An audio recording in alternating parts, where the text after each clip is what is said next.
नमस्कार मु रसराज आपण मैंने देखुं रसराज आर्ट्स एंड कैलीग्राफी। आज एक्चुअली मुझे आठगड़ जिला खुंटकटा श्री अरविंद स्कूल रे श्रीमा श्री अरविंद गोटे ध्यान मंदिर आज उन्मोचन हो जाए। फिजिकली स्टाटस कौन केमती अच्छी आसतु ना देखा गोटे स्कूल निश्चित भाव गोटे ऐतिहासिक दिवस तबे आसतु जीवा।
କାରଣରୁ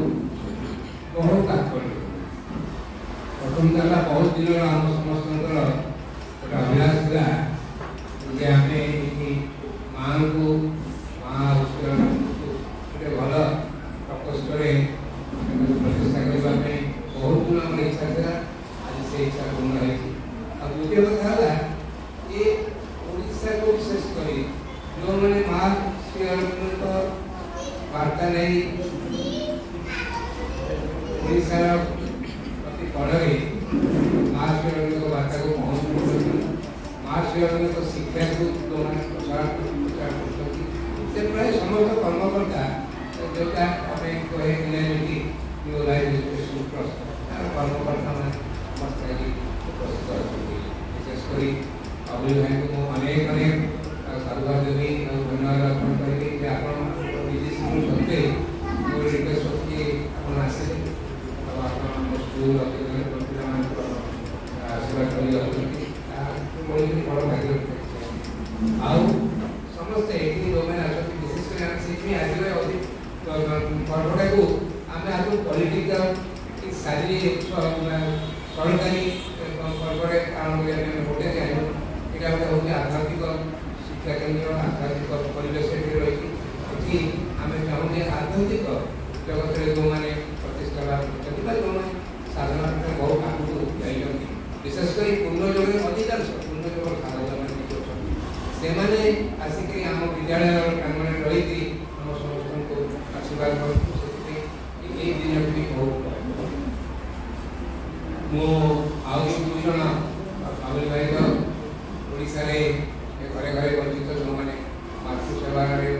समस्ते अध्यक्षता मातृ उच्च स्कूल परिचालित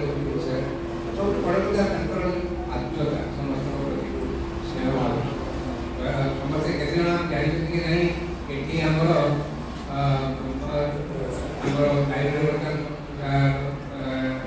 भाईकर लेखा भी मन पड़े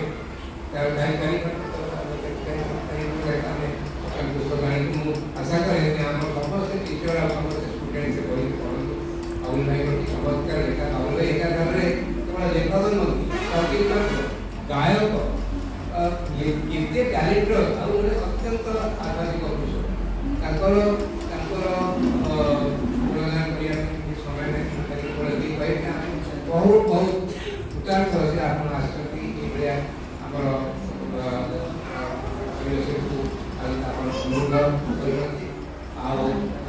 विशेषकर आम पाखे अच्छा शरद भाई आम तो किसी रोजा से जगमंदिर कार्य सुযোগ पाई शरद भाई तो आम सहित सब परामर्श नहीं काम कर अन्य भाई मैंने नामी संगीत भाई आम बाहर भाई बाहर करता बाहर मैंने आम स्कूल को सब दिग्दर्शन नहीं समस्त आज समस्त कृतज्ञता विशेषकर आज जो आम प्रधानमंत्री छड़ा जो मैंने समाजपद अच्छे सरोजपा बहुत से प्रिय कुंड सी जो फास्ट इयर इंजीनियरिंग पढ़ुली से मुझे सांगे कहीं से आम प्रोफेशन कर अत्यंत कहते दर हृदय जड़े से महिला जी को पढ़े पढ़े माँ श्री पढ़ा से विषय गवेषणा कर भाषण शुणा बहुत जगह बहुत जगह आज बहुत भाग्यवान सी भी आम रक्षा कर सी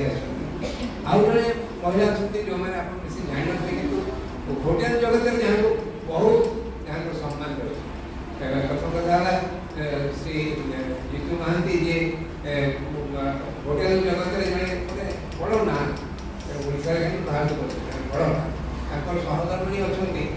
विपाशा महांती जी की सीमाशिव अरविंद आश्रिता जड़े अत्यंत भद्र महिला अत्यंत विनम्र महिला आम जो मैंने जानी क्लोज क्वार्टर्स तो बहुत महानता अच्छी मुझे भाविनी आज ये केवल आपण भाया महिला के आसवा दरकार जो मैंने सब जिन को आप्रिसीएट करेंगे बहुत स्वागत आ सहित आपने जो मैंने समाज समस्त को बहुत बहुत आपको स्वागत करुँच और कृतज्ञता ज्ञापन करा छड़ा आम अभिभावक मैंने भी ये अच्छा आम शिक्षक शिक्षक मैंने आउ थे कही रखे जिते थोड़े कहले भी मुझे गायब भी बहुत गर्वित आम टीचर्स मैं सब I am very very proud of my teachers जो मैंने डिस्टर्ब जो मैंने कौन सा 5 केवे भी प्रेसिडेंट हिसाब से मैंने एते प्रेरित और से आध्यात्मिक शक्ति द्वारा प्रेरित ये अनुष्ठान यदि चलुची से माँ शक्ति माध्यम कार्य कर अनुष्ठान धीरे धीरे बढ़ी बढ़ी चलती पुणी थे आम समस्त को समस्त कृतज्ञता जन मुझे अनुरोध करी सरोजपा किसी विकास को अल्प समय स्वल्पता अच्छी मुझे अल्प समय क्षमा करी बेसी बढ़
माँ प्रभु श्रीचरण में शतकोटि प्रणाम निवेदन करुचे आपण मान सहित मुझे सत्य बाबू मते गतकाली तृतीय थर पर फोन करथिले एवं प्रथम जिते करथिले मते कहिथिले बाबू आ बहुत संक्षिप्त सभाटी हम आ 5-10 मिनिट भीतर शेष करेंगे तेणु मुझे ही करने को चेष्टा करुचे दीटी कथा मुझे केवल कहवा प्रथम तो मौसी कथा कहबी जे प्रथम स्कूल टी आरंभ करथिले आज मो वक्तव्य सी मुख्य भूमिका ग्रहण करेंगे एवं अल्परे कहूँ आज जिते पिला गीत गाउथिले एवं आमको सब स्वागत करथिले अतिथि मानकु सेतेबेले मो हृदय रे बड़ वेदना जात होउथला काहेकि वेदना जात होउथला से माने होउचंती नुआ जुगर पिला से माने गोटे नूतन चेतनार अधिकारी से जेते छोट पिला हुंतु वर्तमान आमर जो विवर्तनगत प्रक्रिया चलती इवोल्यूशनरी प्रोसेस जो इम्पल्स वर्तमान पिला भितर काम करुचे आमे तांको स्वागत करने कथा तेणु आज मु प्रथम पिला मान को ये स्वागत करुचे मुझे समस्ते पाखरे थांते मो छाती भितर तांको चापी रखिकी आशीर्वाद करथांती आमे तो सब जेते पढ़िले जेते गवेषणा कले आम भितर माने ओल्ड ग्रेन ह्यूमन ग्रेन जहाँ आमे कहूँ से मनीष उपादानटी रही आमे निश्चय पथरे अच्छु एवं निरंतर समस्ते परस्पर केवल मु प्रार्थना कले मो करूनी समस्त चाहूँगी जे माँ प्रभु जेते कष्ट जेते वेदना सही आम अचिंतनीय अकल्पनीय आप जो पढ़े बही सब विशेषतः आप जो सावित्री पढ़े आप अभिभूत होते माने कि रकम वेदना जो इनकनसीएंट बा सबकनसीएंट से कथा तो ये कहबार मोर चाहूनी केते कष्ट सही कल्पना करें जो सावित्री आप धीरे धीरे पढ़ी भितर भितर को जी आपण को छातीटा फाटीगला भाया लगे यही आम कर श्री अरविंद केते पंडित थिले किभली शिक्षा लाभ करते आपण मैंने जानती माँ केमती फ्रांस रु आसिकी से समय 1920 मसीह जिते माने आमर पंखा लाइट एसबूर बंदोबस्त नथिला फ्रांस हूँ बहुत ही लग्जरीयस देश पेरिस रे थिले आसिक प्रभु पाखे रही काम कर सहयोगी मदर भी आम कहू से दिव्य जननी से आमर प्रति व्यक्तिर हृदय सी आम निज माँ भी भाव आम तो जन्म देते जड़े माँ किंतु प्रथम आम पाखक जाऊ तापर आम माँ कथा परवर्ती समय तेणु गोटे कथा मुझे कहली ध्यान गृहर जो अल्प समय रही तार जो अनुभूति टिके कहूँ खूब अल्प समय शेष करदेवी जो ध्यान गृह प्रवेश कली आपण मैंने विश्वास करेंगे मुझे बिल्कुल मिछ कथा कहूनी मोर मन है जमी नूतन पृथ्वीटी ये छुई जाती बेले मोर मौसी कथा मन पड़ा आपण मैंने मौसी को तो देखी ना ए स्कूल टी सी आरंभ करते परिवार विशेषतः भाई विपिन भाई प्रीति अप्पा सब सब सत्यकर परिवार समस्ते केते परिमाण के ग्रहण करें किंतु समस्ते माँ मानती माँ को बहुत श्रद्धा करती पंडिचेरी जाती यही भाव में से मौसी कथा कहि जहाँकर कि भगवान गोटे एमती चेहरा देते माने रेयर टू सी अति कम आपण एमती व्यक्तित्व देखी नथिबे क्षमा पा जमी आम देखा जाती मौसी ठीक सेमती थे जो आम कहू माने इनकारनेट हो जमी मूर्तिमंत आशा भी कहुए सेमती सी थे गोटे मूर्तिमंत स्थिरता शांति यही चेहरार गोटे विशेषत्व थिला जो शेष बेल अवस्था भी मुझे देखा सेमती धीर स्थिर लगे जमी शांति आ संगति भितर समाहित हो जाती प्रेर कहार द्वारा से प्रेरित होगी स्कूल टी आरंभ करते जहा हो बहुत खुशी कथा सत्य बाबू जदिव बहुत बड़ चाकरी रिटायर्ड कलापर भी एमडी थे जो नीलाचल निगम ता भितर भी अनेक संतान अच्छा जॉइंट परिवार किंतु सत्य एकनिष्ठ हिसाब से कौन कर नौकरी आगु मुझे थर भी आसी तेणु यही अवसर में आपण मैंने जो मैंने कार्य सहयोग कर योगदान कर सत्य बाबू पछाड़े ठिया सब कर समस्त को आ सत्यर जे वाइफ सविता ये बस आर झील गुडी भी अच्छी समस्ते सपोर्ट कर को तेणु आज ये मो वक्तव्य शेष करी आ बर्तमान बाबुली भाई अच्छा मुझे विषय तो सत्य बहुत कही सारी मु केवल गोटे कथा कहूँ सारा जीवन टी से माँ को कार्य ही लगे केवल ये नुहति ओडिशा रे नुहति समग्र भारत वर्ष में समस्ते जानती मुझे देखी आसूँ विगत 40 वर्ष भितर गोटे एकनिष्ठ भाव में केते बड़ बड़ काम से करुँच विशेषतः ये जो नूतन शिक्षा जो a new education for a new consciousness नूतन चेतना जो नूतन शिक्षा टी प्रयोग कराऊे से सब चाहिए बड़ कर्मकर्ता बर्तमान समस्त को पुणी धन्यवाद पिला मोर बहुत आशीर्वाद और स्नेह एमती बढ़ू था ये जिनस बढ़ू था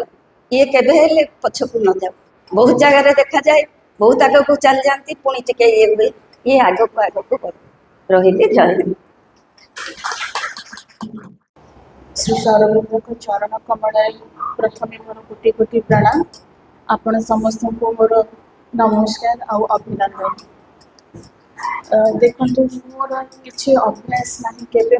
उठी जाए कि कहनी तेणु प्रथम आपको क्षमा मांगुची जदि मोर किसी भूल थी मत क्षमा करेंगे किंतु यहाँ भी आउ गोटे सत्य कथा कि मत खुशी भी लगुच कि जदि मुझे कहीपरि देखु प्रथमतः मोर मन में यहाँ आसूँ कि आपण मैंने जो शिक्षयित्री मैंने अच्छा आम गुरु बोली संबोधन करूँ मु जानवे गुरु माने जी आमर मानकर जीवन रू मूर्खतार अंधार को दूरे दिए सी हूँ गुरु आपण माने आपण मान हाथ में कहवाक गले आम मानकर आम पिला फ्यूचर आपण मान हाथ में तो आमर पाठ बही पढ़ी डेफिनेटली तो आम किसी शिक्षा पाइबू जोटा कि आमको आम पिला को हेल्प करे लाइफ रे सक्सेसफुल हम पाठ पढ़ी चाकरी करेंगे भल पैसा रोजगार करेंगे किंतु गोटे भल मनीष हबार दायित्व मु भावुँ से आपण मान बहुत कहीं ना पूर्णांग शिक्षा जोटा आम कहूँ से आपण मैंने ही दे पारे। द्वितीयतः देखो ଯେତିକି ଆମର ମାଙ୍କର ଆଶ୍ରମରୁ ଆମେ ଶିଖିଛୁ ଯୋଉଟା ବହୁତ ଇମ୍ପୋର୍ଟାଣ୍ଟ ଜିନିଷ ସେଟା ହେଉଛି ଧ୍ୟାନ ବା ମେଡିଟେସନ୍। ଆପଣ ମାନେ ସେଇଟା ଯଦି ପିଲାମାନଙ୍କୁ ଶିଖେଇ ପାରିବେ, ଛୋଟ ପିଲା ସେମାନେ ଆମେ ତାଙ୍କୁ ଏଇ ବୟସରେ ଯୋଉ ଭଳିଆ ଢାଳି ଦେବା ସେମାନଙ୍କର ଜୀବନ ସେମାନଙ୍କର ଲାଇଫ୍ ସେଭଳିଆ ହିଁ ହେଇଯିବ। ତେଣୁ ମୋର ଛୋଟ ଗୋଟେ ରିକ୍ୱେଷ୍ଟ ପିଲାମାନଙ୍କୁ ଟିକେ ମେଡିଟେସନ୍ ଆପଣ ଶିଖାନ୍ତୁ। ସେ 5 ମିନିଟ୍ର ପଛେ ହଉ, ସେ 5 ମିନିଟ୍ଟା ବଢ଼ି ବଢ଼ି ଆଗକୁ ଅଧିକା ସମୟରେ ହେବ। ସେଇଟା ହିଁ ତାଙ୍କ ଲାଇଫ୍ରେ ଅବିକା ଯେଉଁ ଭଳିଆ ସୋସାଇଟିରେ ଯେଉଁ ଭଳିଆ ସିଚୁଏସନ୍ ଅଛି ଯାହା ଅଛି ପିଲାମାନଙ୍କୁ ଆମକୁ ମାନସିକ ସ୍ତରର ବି ସେତିକି ଷ୍ଟ୍ରଙ୍ଗ କରିବାକୁ ପଡ଼ିବ। ମୁଁ ଭାବୁଛି ସେଇଟା ମେଡିଟେସନ୍ ହିଁ କେବଳ ହେଲ୍ପ କରିପାରିବ। तो बस मोर आपको एतिकी रिक्वेस्ट पिलामानकु जोटा आमे शिखिछु आश्रम रो मेडिटेशन सेटा ही पिलामानकु अल्प अल्प शिखातु। सेमानक भविष्यत सेमाने केमती भल मनुष्य हेबे और सेमानक भविष्यत संगरे आम मानक लाइफ इन सोसाइटी भी जड़ित अछि। तो एतिकी आपन मानक रिक्वेस्ट चेष्टा करिवे जदि इटा किछि आपन माने पिलामानकु एतिकी दिगरे किछि हेल्प करि परिबे। धन्यवाद। सब भाई बहन नवजीवन शिक्षा संसद में काम कला विभिन्न स्कूल इतिहास जाना पड़े। कुंटकटा स्कूल जानवर गोटे समस्या कि समस्या थाई पारे आम पाक आसे से समाधान हो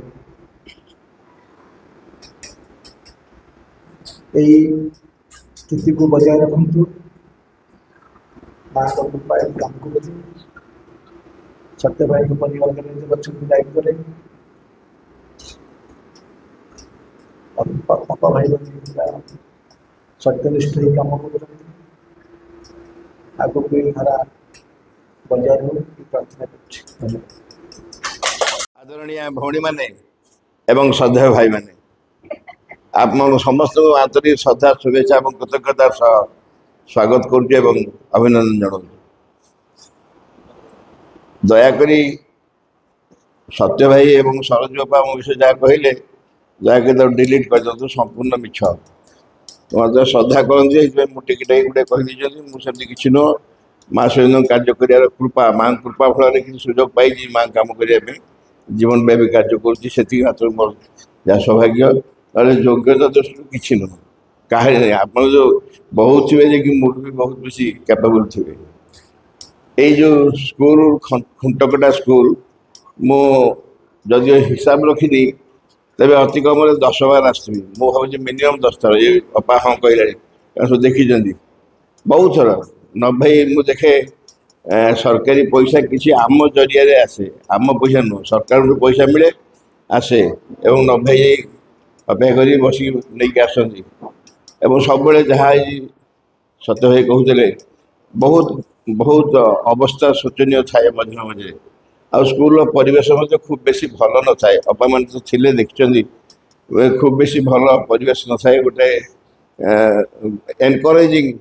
सिचुएशन न थाए मायाधर अच्छी माया भी आम एरिया ऑर्गेनाइजर किंतु माँ गोटे मेसेज अच्छी the more the difficulties the more are the possibilities जिते अधिक समस्या हम से अधिक सुजोग मिल संभावना से अधिक यही तो प्रमाण हो गला ये तो प्रमाण हो गला न भाई आम आ गोटे कथा कह आप प्रिंसिपल थे अतीत तुम्हें ताबे किसी मीरा आपा किए थी कि जानी मीरा आपा थी से इंग्लिश MA से अच्छी मातृभूमि स्कूल बर्तमान टीचर मॉर्निंग शिफ्ट दायित्व अच्छा यही सब विभिन्न प्रकार यहाँ भल लगुनि यही सब विभिन्न प्रकार संपर्क दृष्टि खुंटकटा has a special privilege school से दृष्टि जे एठी जो एंटायर बैकग्राउंड आम ओडिशा रे श्री अरविंद पूर्णांग शिक्षा केंद्र आरंभ प्रथम दिन जे बड़पा थे पंडित अच्छे प्रीतिपा भी बड़पा डाकू ना धरी किए डाकती एवं मोर गोटा सौभाग्य प्रथम तुम्हें कही से मत तू कहती भुवनेश्वर स्कूल में कम कली जो स्कूल आरंभ अल्प दिन भितर समझे आपड़ कहते डरुते पाक जाऊन तुम्हें ये कहली अपा तुम से कहले खुशी गले बहुत आशा बहुत क्लोज संपर्क ମୁଁ ଫିଜିକାଲ ଏଜୁକେସନ୍ କରେଇକି ଆସି ଶୋଇପଡ଼ିଥିବି, ଜୋତା କାଢ଼ିନଥିବି, ଆସିକି ସାମୁଳେ ଦେବେ, କହିବେ ଭାଇଟା କେତେ ପରିଶ୍ରମ କରି ଜୋତା ଫିଟିବେ ଏ ଗୋଡ଼ରୁ, ମୁଁ ସେମିତି ଶୋଇପଡ଼ିଥିବି। ତ ଏ ପ୍ରକାରର ଯେଉଁ ବ୍ୟାକଗ୍ରାଉଣ୍ଡ ଥିବା ବ୍ୟକ୍ତିମାନଙ୍କର ଏଠି ପ୍ରଭାବ ଅଛି। ପ୍ରପତି ଆସିଛନ୍ତି, ଭାଇ କହିଲେ ପ୍ରପତି ଆସିଛନ୍ତି, ମୁଁ ବି ପ୍ରପତି ସାଙ୍ଗରେ ଆସିଛି ଅତୀତରେ। ଆଉ ଏଠି ଯେଉଁ କାର୍ଯ୍ୟକ୍ରମ ହୁଏ ସେ କାର୍ଯ୍ୟକ୍ରମର ଏ ଗୋଟେ ପଛପଟେ ଏଇଭଳି ଗୋଟେ ଅବସ୍ଥା ଅଛି। କିଛି କିଛି ମୁଁ ସୂଚନା ପାଉଥିଲି, ମୁଁ କେବେ ଗୋଟେ ହରାସ ହେଇନି, ହତାଶ ହେଇନି। ଯଦିଓ ବିଭିନ୍ନ ପ୍ରକାର ସମ୍ଭାବନା ଥିଲା ହତାଶ ହେବାର, କିନ୍ତୁ କିଛି ସେମିତି ଲାଗୁନଥିଲା ମୋତେ। କୋଉଠି ଗୋଟେ କିଏ ଇନ୍ଷ୍ଟ୍ରୁମେଣ୍ଟ ହବ, ମା କହିଲେ ଆମେ କେହି ଜାଣିନୁ ହୁ ୱିଲ୍ ବି ଦି ଇନ୍ଷ୍ଟ୍ରୁମେଣ୍ଟ। ସତ୍ୟଭାଇ ବି ଏଠି ଜଏନ୍ କରିବା ପୂର୍ବଦିନ ଯେ ଜାଣିନଥିଲେ ସେଠି ଇନ୍ଷ୍ଟ୍ରୁମେଣ୍ଟ ହେବେ ବୋଲି, କିନ୍ତୁ ଆଜି 5 ଜଣ he became the instrument, he is made. ତାଙ୍କୁ ଏଇଟା ଇନ୍ଷ୍ଟ୍ରୁମେଣ୍ଟ କରି ତିଆରି କରି ମା ଛାଡ଼ିଦେଲେ। ବର୍ତ୍ତମାନ ସିଏ ବି ଥୋଡ଼ା ଇନ୍ଷ୍ଟ୍ରୁମେଣ୍ଟ କ୍ରିଏଟ୍ କରିଦେଲେଣି ଏବଂ ଯେଉଁମାନଙ୍କୁ ସେ ଇନ୍ଷ୍ଟ୍ରୁମେଣ୍ଟ କରିସାରିଲେଣି ତାଙ୍କ ସାଙ୍ଗମାନଙ୍କୁ ଯାହା ନାଁ ଫାঁସି ଲେଖିଛନ୍ତି ସେମାନେ ବି ଇନ୍ଷ୍ଟ୍ରୁମେଣ୍ଟ ହେବେ ଆଉ କାହାକୁ ଇନ୍ଷ୍ଟ୍ରୁମେଣ୍ଟ କରିବା ପାଇଁ। এইভাবে ভাবে ମାଙ୍କ କାର୍ଯ୍ୟ ସବୁଆଡ଼େ ଗ୍ରୋ କରିବ। ଏବଂ ଅଳ୍ପ ଦିନ ତଳେ ଆସିଥିଲି, ଭର୍ତ୍ତି ଯେଉଁ ଆସିଥିଲେ, ଆଉ ମୁଁ ଅନୁରୋଧ କରିବି ଭାଇକି ମୋତେ ନିମନ୍ତ୍ରଣ କରିବେ, ଅତିଥି କରିବେନି। ଅତିଥି ଗୋଟେ ଭଲ ଶବ୍ଦ ନୁହଁ, ଅତିଥି ବାହାର ଲୋକ ଭଳିଆ ଲାଗେ। ଆପଣ ଯଦି ଘର ଲୋକ ଭଳିଆ ଭାବୁଛନ୍ତି, ଯାହା ଅତିଥି କରିବେନି, ଆଉ ଯାହା କରିବେ କରିବେ, କାରଣ ସେ ଅତିଥି ଡାକିବେ ତାଙ୍କ କଡ଼ରେ ବସେଇଦେବେ। ଏଠି ବସିବାର ଯେଉଁ ଆନନ୍ଦ ସୌଭାଗ୍ୟ ସବୁ ଜୀବନରେ ମିଳେନି, ସବୁବେଳେ ଏଇଠି ବସିକି ଦୁର୍ଦ୍ଦଶା ଭୋଗେ ସେଇଠି ବଗେରେ। ତେଣୁ ଆପଣମାନଙ୍କ ସାଙ୍ଗରେ ଆମେ ସମସ୍ତେ ଅଛୁ। ଏ ସ୍କୁଲ ଭବିଷ୍ୟତରେ ବହୁତ ଉନ୍ନତି କରିବ। ମୁଁ ଆଜି କହୁଥିଲି 7ମ 8ମ ଯାଏ ସ୍କୁଲ ରହିବ ନାହିଁ, 8ମ ତ ଖୋଲିବାକୁ ବାଧ୍ୟ। ସରୋଜକୁ ଛାଡ଼ିଦେଲେ ସେ ସରୋଜ ଘଣ୍ଟାଏ ଖଣ୍ଡେ କହିବେ ଆପଣଙ୍କୁ ବୁଝେଇଦେବ ସ୍କୁଲର ସମସ୍ୟା ମାନେ ଭବିଷ୍ୟତ ବିଷୟରେ। ଆମକୁ 7ମ ଶ୍ରେଣୀ ଯାଏ କେଉଁ ସ୍କୁଲ ରହିବେନି, ସବୁ ସ୍କୁଲ 8ମ ଯାଏ ରହିବାକୁ ବାଧ୍ୟ। NEP ଅଣ୍ଡରରେ ନ୍ୟାସନାଲ ଏଜୁକେସନ ପଲିସିରେ ଆପଣ 8ମ ପରେ ଯିବାକୁ ପଡ଼ିବ। ଏବଂ 8ମ ପରେ କ'ଣ ଗୋଟେ ଖଣ୍ଡିଆ ସ୍କୁଲଟେ କରି ରଖିବା କି? ଭଗବାନ ତ ନିଜେ ଖଣ୍ଡିଆ ମଣିଷ ରଖିବେନି ବୋଲି ଅତିମାନ କରିବାକୁ ଆସିଲେ, ମଣିଷଟା ଅପୂର୍ଣ୍ଣ କରି ରଖିବେନି ବୋଲି ପୂର୍ଣ୍ଣ କରିବାକୁ ଆସିଲେ। ଆମେ ଗୋଟେ ଅପୂର୍ଣ୍ଣ ସ୍କୁଲ କାହିଁ କରିବା? ତେଣୁ ଆମକୁ ଏଠି 9, 10, 11, 12 ଯାଇ ଯିବା। ମୁଁ ମନେ ମନେ ସଂକଳ୍ପ କରିଛି, ମାଆକୁ ପ୍ରାର୍ଥନା କରିସାରିଣି, ମା ଏଠି କାହିଁକି ନା ଅପ୍ ଟୁ 12 ଗଲେ ହିଁ ଗୋଟେ ଫେଜ୍ର କାମ ହେବ। NEP ଇଜ୍ ଅପ୍ ଟୁ 12 ପରେ NEP ର କିଛି ତାକତ ନାହିଁ। ତେଣୁ ଆମକୁ 12 ଯାଏଁ ହିଁ ଯିବାକୁ ପଡ଼ିବ। ତାପରେ ସ୍କୋପ୍ ପ୍ରବଳ ଅଛି। ଜାଗା ବାଡ଼ି ଦେଖିଲେ ଜାଗା ବାଡ଼ି ଯାହା ଅସୁବିଧା ଅଛି ସେ ହେଇଯିବ। ମାଙ୍କ ପୂର୍ବରୁ କିଛି ଅସୁବିଧା ହେବ ନାହିଁ। ଜାଗା ସମ୍ପର୍କରେ କହୁଥିଲେ ଦରଖାସ୍ତ ଦିଆହେଇଛି। ଗାଁ ବାଲାର କିଛି ଆପତ୍ତି ନାହିଁ, ଗାଁ ବାଲାର ଆପତ୍ତି ନେଇ ଲେଖିଦେଇଛନ୍ତି, ସରପଞ୍ଚ କି ପଞ୍ଚାୟତ ବାଲା ଲେଖିଦେଇଛନ୍ତି। ଆମକୁ ସେ ଅନୁମତି ଯଦି ଅଛି ସେଇ ଅନୁସାରେ ଆମେ ମାଡ଼ି ଚାଲି ଯାଉଥିବା। କିନ୍ତୁ କେଉଁ ବାଟେ ହେଲେ ମା ଦେବେ, ଏ ଜାଗା ଦେବେ ଏବଂ ଜାଗାକୁ ଭଲ ଭାବରେ ଦେବେ, ପାଖାପାଖି ଜାଗାରେ ବି ମିଳିବ ଏବଂ ଆମ ଅପ୍ ଟୁ 12 ଯିବାକୁ ପଡ଼ିବ। ଏ ଦ୍ୱାଦଶ ଶ୍ରେଣୀ କାହିଁକିନା ଆମର ଫେଜ୍ କ'ଣ, ଫାଉଣ୍ଡେସନାଲ ହେଉଛି କ୍ଲାସ୍ 2 ପର୍ଯ୍ୟନ୍ତ, ତାପରେ ପ୍ରିପାରେଟରୀ ହେଉଛି 4, 5, 6, 7, 8 ସରି 4, 5, 6, 7, 8, 9 ହେଉଛି ସେକେଣ୍ଡ 8 ନା 8, 9 ପ୍ରାଇମେରୀ, 9, 10, 11, 12 ହେଉଛି ସେକେଣ୍ଡାରୀ ଲାଷ୍ଟଟା। ଆମକୁ 12 ପର୍ଯ୍ୟନ୍ତ ଯିବାକୁ ହିଁ ପଡ଼ିବ। ଏଇ ଫେଜ୍ରେ ଆମେ ଯିବା ଏବଂ ମୋର ବହୁତ ବିଶ୍ୱାସ ଭବିଷ୍ୟତରେ ନିଶ୍ଚୟ ଦିନେ ନା ଦିନେ। ଆଉ ତାପରେ ଏଭଳି ଯେଉଁମାନେ ମୋ ପାଖରେ ବସିଛନ୍ତି ଏଭଳି ବ୍ୟକ୍ତିମାନଙ୍କର ଯଦି ହାତ ଆମ ମୁଣ୍ଡରେ ରହିଲା ଆଉ କିଛି ଅସୁବିଧା ନାହିଁ। ଆମେ କେଉଁ ନା କେଉଁ ବାଟେ ଉଠିକି ଚାଲିଯିବା। ସମସ୍ତଙ୍କୁ ମୋର ଅନେକ ଅନେକ ଆନ୍ତରିକ ଶ୍ରଦ୍ଧା ଓ ଶୁଭେଚ୍ଛା ଜଣାଉଛି। ନମସ୍କାର, ଧନ୍ୟବାଦ। ଆଶା କରୁଛି ଜାଗାଟି ଆପଣମାନଙ୍କୁ ବହୁତ ଭଲ ଲାଗିଥିବ। ଆପଣମାନଙ୍କର ଭଲ ପାଇବା ଅନୁଷ୍ଠାନ ପ୍ରତି ରହୁ। ମାଆଙ୍କ କାମରେ ସିଧାସଳଖ ଭାବରେ ଯଦି ଯନ୍ତ୍ରୀ ହେବା ପାଇଁ ଚାହାନ୍ତି ନିଶ୍ଚିତ ଭାବରେ ଆପଣମାନଙ୍କର ସହଯୋଗ ବି କାମନା କରୁଛୁ। ଆସନ୍ତୁ ଅନୁଷ୍ଠାନ ସହିତ ଜଡ଼ିତ ହୁଅନ୍ତୁ।